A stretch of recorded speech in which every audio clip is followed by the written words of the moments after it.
La musique alternative, je l'aperçois tout d'abord comme étant quelque part en opposition avec ce qu'on pourrait appeler la culture mainstream, voire l'entertainment, à savoir ce qui est couvert très très largement dans les médias. La musique alternative, c'est un petit peu cette musique finalement qui est fort peu couverte par les médias connus de tous. C'est une musique qui est, j'aurais tendance à dire, un petit peu plus difficile d'accès, ne fût-ce que parce qu'elle est plus difficile à trouver. Elle peut également être plus difficile d'accès en termes de genre. Donc sans doute là peut-être une petite distinction entre un problème de couverture médiatique, tout simplement, et des gens qui se veulent plus expérimentaux, des artistes qui essayent de créer quelque chose de réellement neuf, qui ne s'inspire pas nécessairement d'autres artistes déjà actifs depuis quelque temps. Ouais, l'alternative, c'est quoi? Ben, vaste question. J'aurais tendance à opposer ça à mainstream et à commercial, à ce qui est défini par les médias et les grandes maisons de disques comme la norme. À partir de là, bon, ça veut dire beaucoup de choses et peu à la fois, parce qu'un groupe comme Radiohead, comme System of a Down ou comme Sonic Youth, est-ce qu'il se positionne là-dedans? Quelque part, c'est alternatif, mais c'est le mainstream de l'alternatif aussi, donc ouais, c'est ça. Je me dirais quand même en marge des modèles et de la norme de ce que l'industrie propose, tout en sachant, voilà, il y a quand même une gradation dans tout ça et que ça reste fort subjectif, donc ouais, je sais pas, vaste question. Ouais, je dirais peut-être encore que l'alternative n'a peut-être pas, mais ça de manière générale dans tous les pans de la société, mais une finalité de profit. Donc voilà, c'est peut-être aussi ce qui caractérise l'alternative, c'est de ne pas vouloir faire tourner la machine à pognon, mais d'être peut-être plus vraiment dans le substrat artistique et puis advienne que pourra, quoi. Pour moi, la musique alternative, c'est l'inverse du mainstream. On va dire donc tout ce qui passe en radio, à la TV, tout ce qu'on a très facilement accessible, comme la variété, tout ça. Mais c'est un peu le courant inverse, c'est tout ce qui est underground, tous les courants émergents, notamment l'électronique, le post-punk. Enfin, le rock, il y a un peu tous ces courants-là qu'on déniche avec, sous des petits labels et qui finalement vont moduler la musique de demain comme le mainstream de demain, hein. Je pense, ou tout le courant dubstep qui est arrivé de Londres, qui maintenant se retrouve dans tout le courant mainstream américain avec des gens comme Britney Spears et tout ça. Enfin voilà. Bon, ben, la musique alternative, c'est donc en opposition à la musique commerciale ou mainstream. Donc moi j'imagine plutôt donc des groupes tous styles confondus qui font quelque chose par passion à la base. Et donc on est plus dans un registre de démerde, en tout cas dans un premier temps. La musique alternative, justement, on m'a posé la question récemment dans le cadre d'une autre interview. Et mais je partirais sur deux choses. Il y a deux choses. Il y a la musique alternative parce qu'on la fait différemment. Et puis il y a la musique alternative parce qu'elle sonne différemment. Elle est très différente dans sa substance. Donc on peut faire finalement de la musique très mainstream, quasi de la pop ou de la musique hyper commerciale, mais en le faisant de manière alternative, c'est-à-dire en passant pas par les gros labels, les gros producteurs, les gros trucs, etc. On le fait dans son petit coin, mais la musique en soi, est-ce qu'elle est alternative, ce qu'on produit? Parfois pas, parfois c'est vraiment très pop, accessible à tout le monde. Je crois que on pourrait imaginer même du disco commercial alternatif, parce qu'il est fait comme ça. Puis il y a la manière alternative de ce qu'on fait, et là je parlerai plus des musiques expérimentales, du noise, des trucs très harsh, des trucs abstraits, où là vraiment la forme de la musique va aux limites de ce qui existe, et où on est alternatif parce ce qu'on produit comme musique plutôt que comme on l'a fait. Donc pour moi ce serait les deux choses. Après d'un point de vue personnel, je dirais que l'alternative c'est surtout placer l'artistique avant l'argent. Certains vont définir la musique alternative comme un peu en dehors des grandes structures, en dehors des, des, des, comment dire, des énormes maisons de disques, des passages rotation sur les chaînes, sur ce qui était avant les chaînes musicales ou les principales radios. les radios principales, pardon, mais je crois que c'est vraiment très difficile on connaît tous le parcours aussi de musiciens qui, comme tout le monde, je crois que chaque musicien espère à un moment donné se faire entendre et ne pas se contenter d'un succès d'estime. Commencer vraiment dans l'obscurité, dans les caves, etc., et arriver à un moment donné à remplir des grandes salles, tout en, je crois, gardant en gardant le cap de leur envie et surtout une certaine autonomie quant à la décision de la décision et les choix musicaux pris par ces artistes.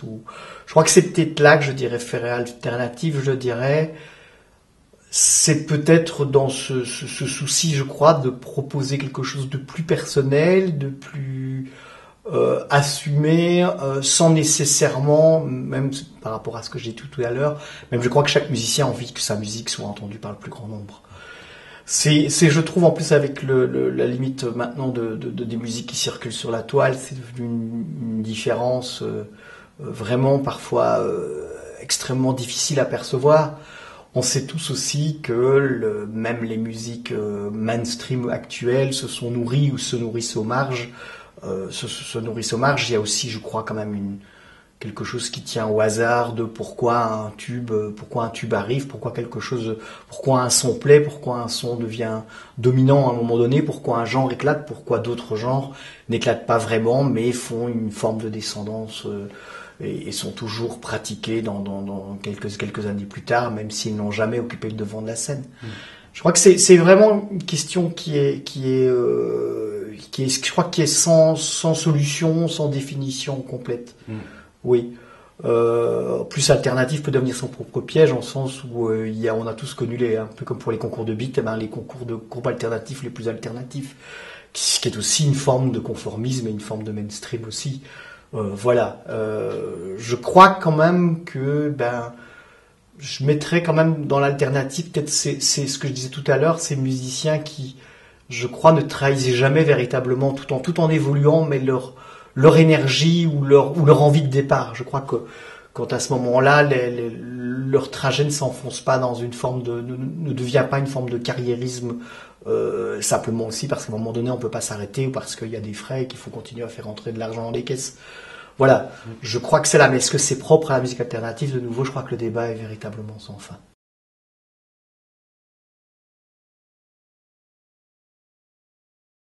Alors les moyens pour découvrir de nouveaux artistes, je pense, après avoir fait mes commentaires sur les problèmes d'accès dans les médias plus généralistes, je pense que l'avantage depuis l'avènement d'Internet, c'est que tout le monde est un petit peu devenu une sorte de blogueur, de journaliste, de fouineur. Il reste quand même une certaine presse très souvent non rémunérée qui fait un excellent travail de défrichage. Si je dois prendre quelques exemples, en presse écrite, on trouve encore côté français, par exemple, le magazine Abus Dangereux ou le magazine New Noise. Il y a aussi d'excellents blogs, voire de sites web assez détaillés. Pour prendre d'autres exemples francophones, je pense à Mono, je pense à The Drone pour les musiques plus électroniques, je pense à WFNEC qui sont toutes des plateformes françaises, ou côté francophone belge par exemple, le site Goutte Mes Disques. Alors, il y a toujours cette idée de défrichage, ça c'est une sorte de premier niveau. Après ça, je pense qu'on peut creuser sur plusieurs angles. Bien entendu, le bouche à oreille, parce que j'ai tendance à dire, si vous traînez dans les concerts, vous allez rapidement rencontrer des gens qui ont des goûts en commun avec vous, des gens qui seront à même de vous conseiller leur propre découverte. Très généralement, s'il y a une sorte de tronc commun dans les goûts musicaux, j'ai tendance à dire que le bouche à oreille peut être une très bonne base. Au-delà, je pense aussi par exemple à des recherches simplement avec des tags sur des plateformes comme Bandcamp. Ça peut paraître assez ridicule, surtout que la majorité des tags sont très souvent généralistes. Par tag, on entend une sorte de limitation ou de délimitation du genre musical pratiqué. Ça peut aller de tags fourre-tout comme post-rock, mad-rock à des choses nettement plus détaillées. Aussi simplement une utilisation très simple de Facebook. Si vous avez découvert un groupe qui semble avoir une très mauvaise couverture médiatique, sur la page groupe, il y a une fâcheuse tendance que tous les groupes ont, c'est à se lier avec les gens qui les ont couverts, les groupes avec lesquels ils ont joué, etc. Donc c'est effectivement une sorte de jeu de cache-cache. Très souvent, on va gratter, on va se rendre compte que c'est pas nécessairement très jobard et très plaisant, mais l'effort est très souvent récompensé. Est-ce que le pourcentage de découverte est de 10, 20 ou 30%? J'ai assez difficile à le quantifier, mais en tout cas, c'est un jeu, quand on a la patience de le faire, qui en vaut très largement la chandelle et qui permet de montrer aussi à quel point il y a d'excellents artistes, de très très nombreux projets de qualité qui malheureusement sont fort peu couverts et fort peu connus. Pour découvrir des trucs, en faisant forcément du booking, en organisant des concerts, en recevant plein d'offres, on est au milieu aussi du bazar. Donc avec Honestos, on a l'occasion de découvrir des trucs tous les jours si on veut. Et puis évidemment, nos jours, c'est le web, donc, et les réseaux sociaux avec tout ce qui tourne dessus et tout ça, quoi. Enfin, en tout cas, voilà, moi c'est plutôt vraiment via ce qui tourne sur Facebook, dans notre réseau de connaissances qui s'intéressent à la musique alternative, et ouais, des blogs comme peut-être Mono, Pitchfork ou je ne sais pas moi, New Noise, ce genre de choses, mais c'est tellement vaste mais ça passe par le web en tout cas, et aussi par aller voir des concerts, continuer à aller voir des concerts et découvrir des trucs en live, quoi. Maintenant, dans les années 2000, c'est Internet principalement l'outil de recherche et de découverte.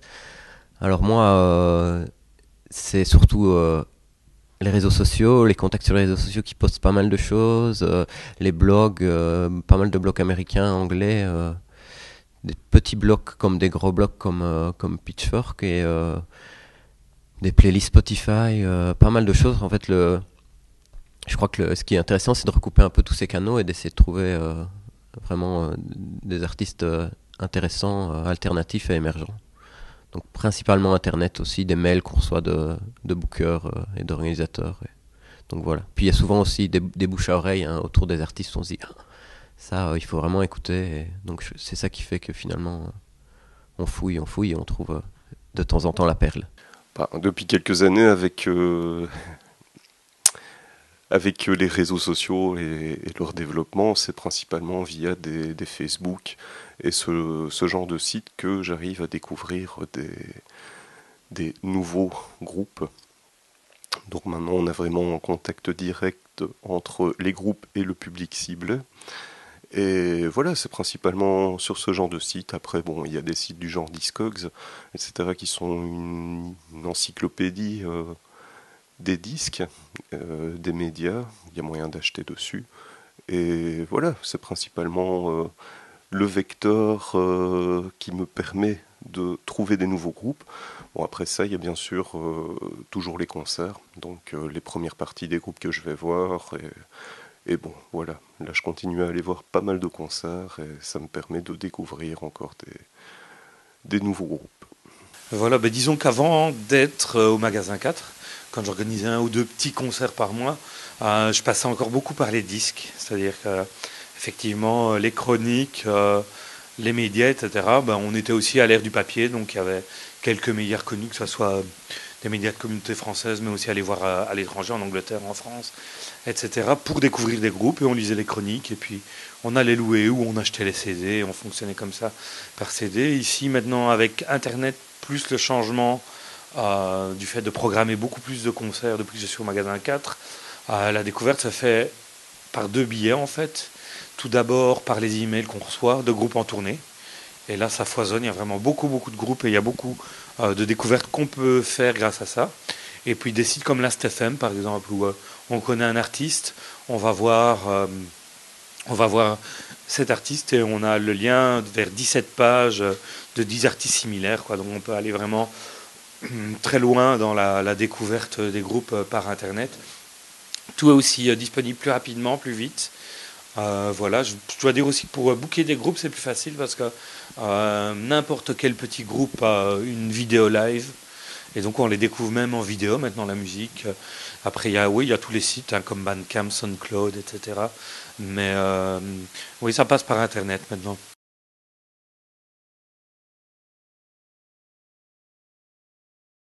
Des coups de cœur récents qui, je pense aussi, vont un petit peu illustrer ce que je viens de dire sur les possibilités de découverte.